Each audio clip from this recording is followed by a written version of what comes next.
The rain had turned the earth to mud, and the path was barely a path anymore. It was just a trail of soaked leaves and thick puddles winding through the forest. Somewhere in the middle of that mess, a girl named Lily trudged forward, her arms wrapped around a bundle that barely moved. It looked like just a blanket at first glance, but inside was a dog, small, limp, trembling. He wasn't even her dog. She didn't even know his name. 30 minutes ago, she had found him lying at the edge of the road, soaked to the bone, ribs showing, his eyes half closed like he'd already accepted whatever fate was waiting. Cars had passed him by. People had looked and then looked away. But Lily? She couldn't. "I can't leave you here," she whispered that day, her voice almost drowned in the storm. The dog didn't respond. He couldn't, but his eyes opened just enough to meet hers. And that was enough. Now she was miles into the woods, cutting through a shortcut she barely remembered, carrying more than just a half-dead dog. She was carrying hope, fear, and a quiet promise she had made to a creature who may not even survive the night. The rain soaked through her jacket. Her legs ached. Her arms burned. But she didn't stop. "You're going to be okay," she murmured again and again, like a chant to keep both of them going. "You're going to make it. I promise." It all started just over an hour ago. Lily had been driving home from her part-time shift at the cafe, humming to the radio, thinking about nothing in particular, when her headlights caught something on the roadside. It was raining hard enough to blur the windshield wipers, and she almost missed it, but some part of her brain screamed, "Stop." She hit the brakes, reversed, and there he was. At first, she thought he was already gone. The way he lay there, head on the pavement, body limp, eyes shut. But then a twitch, barely noticeable. A shiver. She got out of the car without thinking, kneeling beside him in the mud. Hey, are you okay?" No answer, of course. Just the sound of rain pelting her back. But she could see his chest rise, slow and shallow. She looked around. No houses. No traffic. No time to wait. She slipped off her jacket and wrapped him gently, carefully, like something already broken. "I'm going to carry you," she said softly. "It's okay. I've got you." And she did. Somehow, she lifted him into her arms. He barely weighed anything, skin and bones and soaked fur, but every step felt like carrying the world. She could have driven to a vet, but there were none close. The nearest one, over 2 hours away. Her phone had no signal, and the back roads were already flooding. So she did what she could. She headed toward her grandfather's old cabin. It was run down, abandoned, deep in the woods, but it had blankets, a fireplace, and a first aid kit. Maybe even a chance. The rain was relentless. Her boots sank into the muck. Branches scratched at her arms. The dog didn't move, but he was warm. That meant something. She kept going. Half an hour in, her pace slowed. Her arms trembled. "You still with me?" she whispered, breath fogging in the cold. And then a sound. A soft whimper. Barely there. Her heart leapt. "I know it hurts," she said, holding him tighter.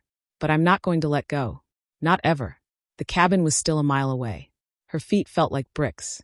But now there was something new inside her, something fierce. Because someone had thrown him away. Left him to die. But she wouldn't. Not today. And as the trees thinned and the faint outline of the cabin came into view, she knew she had one last stretch to go. She didn't care about the cold, the weight, the storm. She only cared about getting him through that door and giving him a chance to live. To be continued. Lily stumbled up the final steps of the porch, her soaked boots squelching on the wooden planks. The cabin loomed before her, dark, weather-worn, its roof sagging under years of neglect. But to her, it looked like salvation. She didn't bother knocking. She nudged the door with her shoulder, and it groaned open. Inside, it smelled of old wood, dust, and forgotten memories. Her grandfather hadn't been there in years, but the structure had held. There was still a stone fireplace, a dented metal kettle on the stove, and a stack of moth-bitten blankets in the corner. She laid the dog gently on a rug near the fireplace, his limp body barely moving. The rain outside thundered against the roof like it was trying to follow her inside. Okay, she said out loud to no one. "We made it. That's something." She threw logs into the fireplace with shaking hands.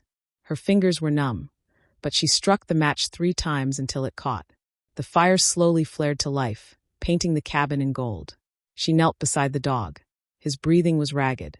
His fur was caked in mud and blood.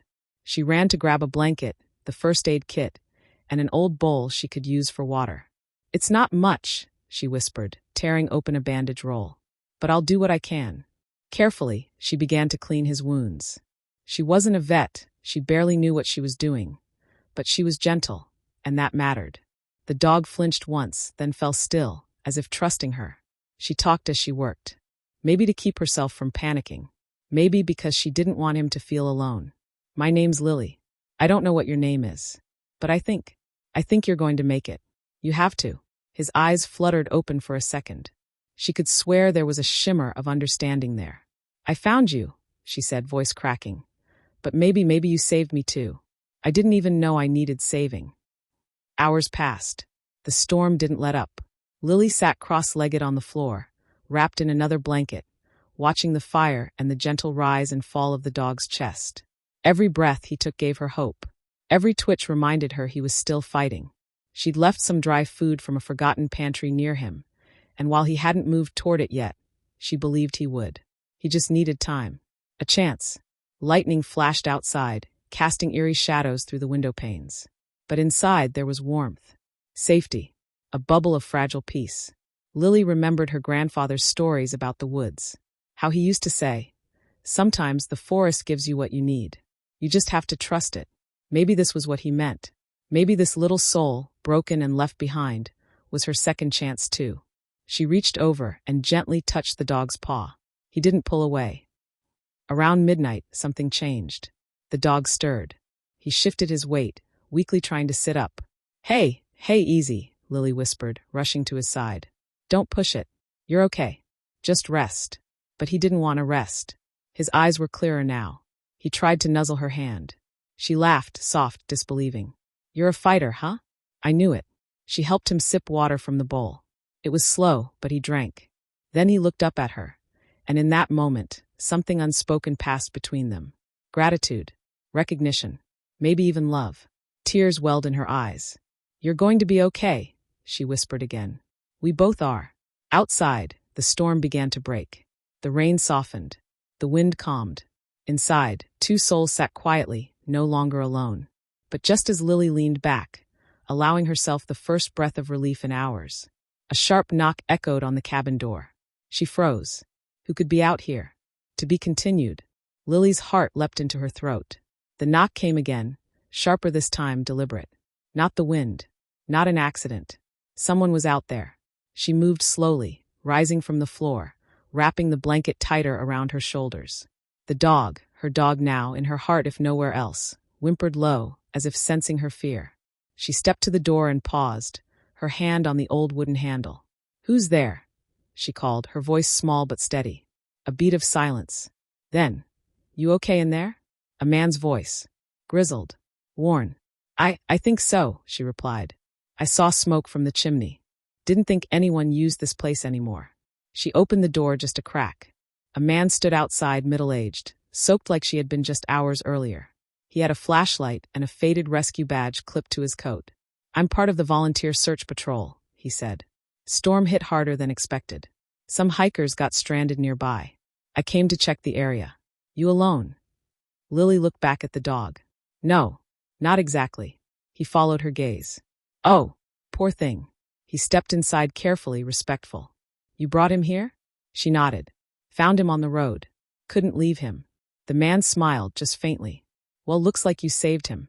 Lily exhaled deeply, the tension slowly draining from her. She wasn't in danger. Not anymore. "I'll radio for help," he added. "Storm's clearing. We'll get you both to proper care." She hesitated. "He's too weak to move far." "Then we wait till morning," the man said. "Fire's warm. You did good." Morning light filtered through the broken blinds. Outside, the forest sparkled with dew, no longer menacing, just quiet. The dog was better. Not well, but better. He had eaten. He wagged his tail, barely. Lily sat beside him, fingers stroking his fur. "He needs a name," she said aloud. The man, the volunteer, who had introduced himself as Rick, smiled over his coffee. "He seems like a brave little guy. What about Chance?" Lily looked down at the dog. "Yeah, Chance." It fit. By noon, a rescue team arrived with supplies, blankets, and a crate for Chance. Lily insisted on riding with him in the truck. "I'm not leaving him," she said.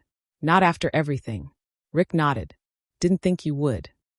Over the next weeks, Chance began to heal. The vet said it was close.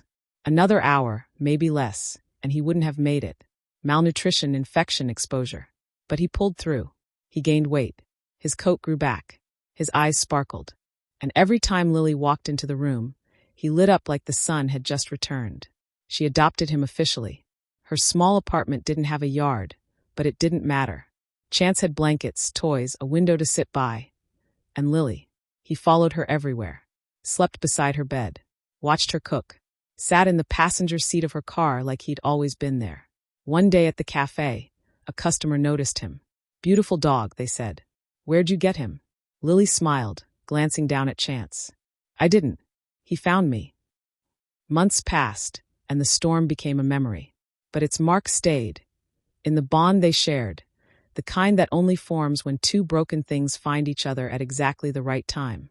Lily often thought back to that night. The road. The forest. The weight of him in her arms. The way his eyes had met hers. He hadn't just survived. He had lived. And so had she.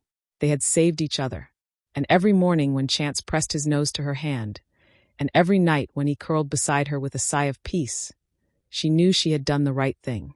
Sometimes, the smallest life can change yours forever. Sometimes, carrying something for miles is how you find your way home. The end.